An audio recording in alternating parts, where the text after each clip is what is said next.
All right guys, so right after adding a skid plate to your bike, protecting that motor, this is the second thing that I would look into.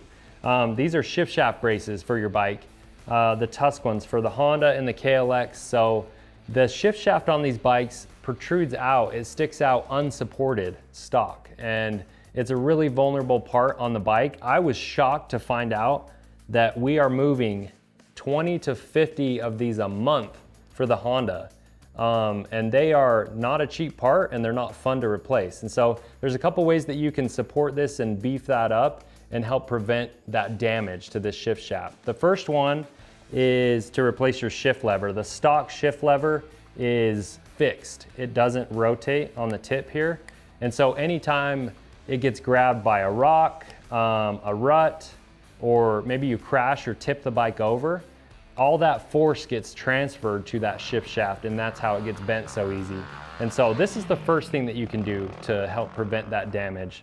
The second thing that you can do is add a shift shaft brace. Now these things are super cheap, they bolt right on, and like I said, there's a million of them out there. This is just one of the options. These come with everything you need to get them installed. They come with the longer bolts, so you can bolt them right up. Speaking of install, it's really easy to do. All you do is pull the shift lever, and then you pull the two mounting bolts from your left case cover and install this, slide this onto the shaft, install those two bolts, tighten them down, reinstall your shift lever, and you're good to go.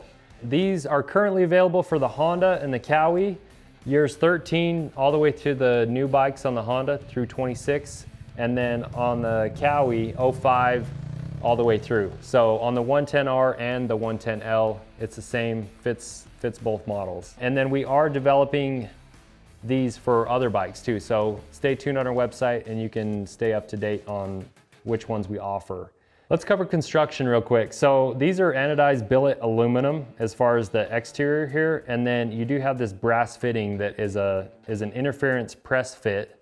And that basically makes it so the shaft rides, it doesn't bind at all, so you're not losing any of that articulation or mobility with your shift lever. So everything works smooth, high quality parts here, you're not gonna have an issue with them after you get them installed. And that's basically it, guys. Really simple, but really important part to add to your pitter bikes to keep you and your kids, whoever's on the bike. This is important for everybody on these bikes. So check them out on our website along with all the other parts and accessories that we offer for these bikes. We've got a bunch of them, from protection to suspension to just making them look good. We've got it all. So check it out, subscribe for more content, and thanks for watching.